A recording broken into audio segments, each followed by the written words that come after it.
In 1937, Bell Aircraft didn't design a fighter. They designed a delivery system for a single weapon. This is the Oldsmobile T9, a 37mm anti-tank cannon.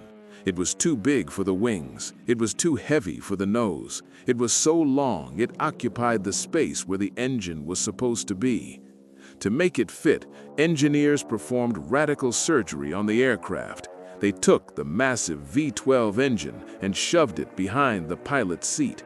A vibrating driveshaft ran directly between the pilot's feet to turn the propeller. For the first time, a fighter was perfectly balanced on a knife's edge. The cannon sat in the front, the engine sat in the middle, the pilot sat in between them. On the blueprints, it was a revolution in center of gravity engineering. In the sky, it was a trap. A plane that is perfectly balanced only stays that way until the weight moves. The P-39 was designed specifically to throw its weight away. Every 37mm shell fired changed the math of the airframe. The moment the pilot pulled the trigger, the aircraft began to forget how to fly. The P-39 was a seesaw balanced on a pinhead. In the nose sat hundreds of pounds of high-explosive ammunition. In the rear sat the heavy Allison engine. As long as the ammo stayed put, the plane flew straight. But in the heat of a dogfight, that balance was liquidated. Every time the 37mm cannon cycled, the nose became lighter. With every spent shell, the center of gravity slid backward toward the tail. The plane began to feel twitchy, then hypersensitive, then dangerous. Pilots reported the controls becoming unnervingly light. The nose wanted to pull up, fighting the pilot's every move.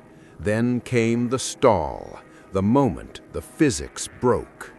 Most planes stall by dropping their nose to regain speed. The tail-heavy P-39 did the opposite. The tail would drop, the nose would pitch toward the sky, and the aircraft would flip. It didn't just spin, it tumbled end over end like a tossed gymnast. The engine in the middle acted like a centrifugal weight, locking the plane into the rotation. The G-forces became so violent, the pilot was pinned against the glass. The doors, designed like car doors, often jammed under the structural stress. The pilot wasn't just losing a fight with an enemy, he was trapped inside a 3-ton coin spinning through the atmosphere. The flying cannon had become a centrifugal cage. While American pilots in the Pacific were abandoning their P-39s in favor of the P-40 and the early Mustangs, a massive logistics operation was moving in the opposite direction. Under the Lend-Lease Act, crates containing nearly 5,000 Airacobras were being loaded onto ships headed for the freezing ports of Murmansk and the dusty airfields of Iran. To the Western Allies, these were surplus failures, planes that couldn't climb high enough to fight the Luftwaffe over London or intercept Zeros over Guadalcanal. But to the Soviet VVS, the Airacobra wasn't a rejected fighter, it was a silver bullet. The Soviets didn't need a high-altitude interceptor to guard cities from bombers. They needed a low-level brawler to support troops in the mud. The air war on the Eastern Front was a different beast entirely. While the RAF and USAF were fighting at 25,000 feet, the Soviets and Germans were duking it out below 10,000 feet. In this thick, oxygen-rich air, the P-39's lack of a turbo supercharger, its greatest weakness in the West, ceased to matter.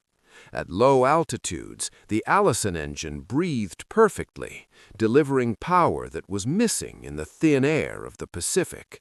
The Tumble-Maker was suddenly fast, responsive, and incredibly lethal. It was no longer a misfit. It was in its natural habitat, thriving where other planes struggled. Soviet engineers didn't just fly the P-39, they obsessed over it.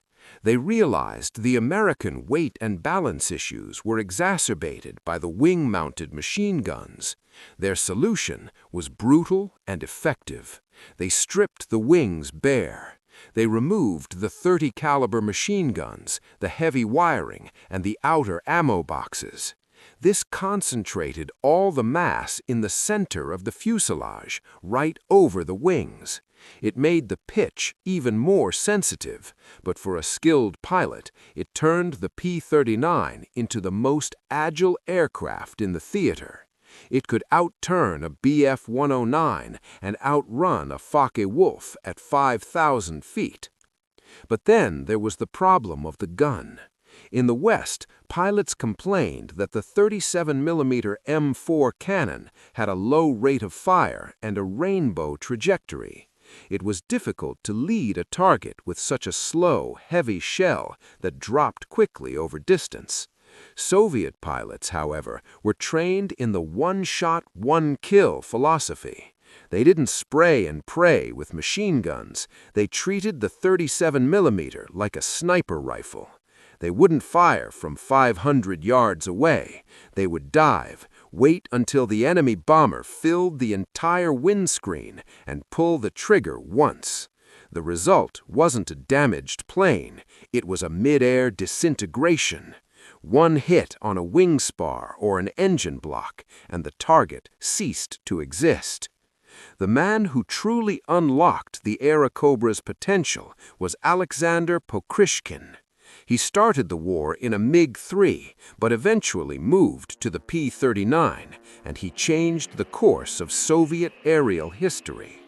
Pokryshkin studied the P-39's tendency to tumble and realized it happened because of lazy flying and improper weight management.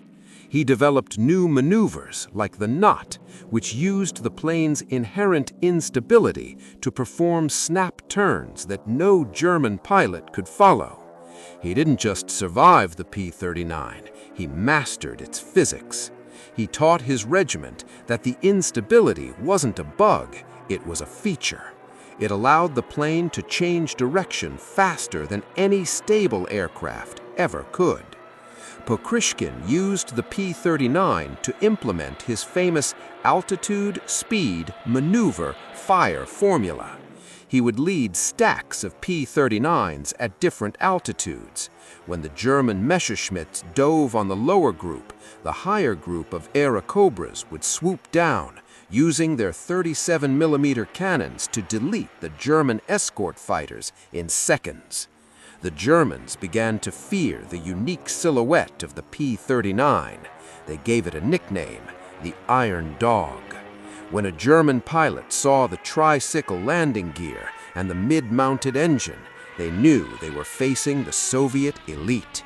The Russian pilots had a saying, "The Cobra doesn't forgive mistakes, but it rewards the brave." They shared tips in the barracks on how to recover from the dreaded flat spin. They discovered that if the plane started to tumble, you had to throw the stick forward and kick the opposite rudder with violent force. This was the exact opposite of what the original American manual suggested for standard spins. Because the Soviet pilots flew every day in a life-or-death struggle for their homeland, they developed a muscle memory for the P-39 that Western ferry pilots never had. They learned to feel the shift in weight as the ammo tray emptied. They adjusted their trim tabs instinctively as the center of gravity slid backward towards the engine. By the end of the war, the statistics were undeniable. The P-39, a plane the U.S. Army Air Corps couldn't wait to get rid of, had produced more aces than any other American-made plane in history. Grigory Rakalov scored 56 kills in an Airacobra. Nikolai Gulayev scored 57. Pokryshkin himself ended the war with 59 confirmed victories. These men weren't just good pilots, they were the elite of the elite. They often refused to give up their P-39s, even when newer Russian Yak or LA-7 fighters became available. they had formed a bond with the machine that was forged in the specific violence of the Eastern Front. As the Red Army marched into Berlin in 1945, the P-39 was there, providing close air support and clearing the skies over the Reichstag. It is one of history's greatest ironies. A plane built around a gun that made it fly dangerously unstable ended up being the perfect weapon for the most brutal air war in human history. The Tumble-Maker didn't need to be redesigned. It just needed a mission that suited its flaws. It needed a pilot who was more dangerous than the plane itself.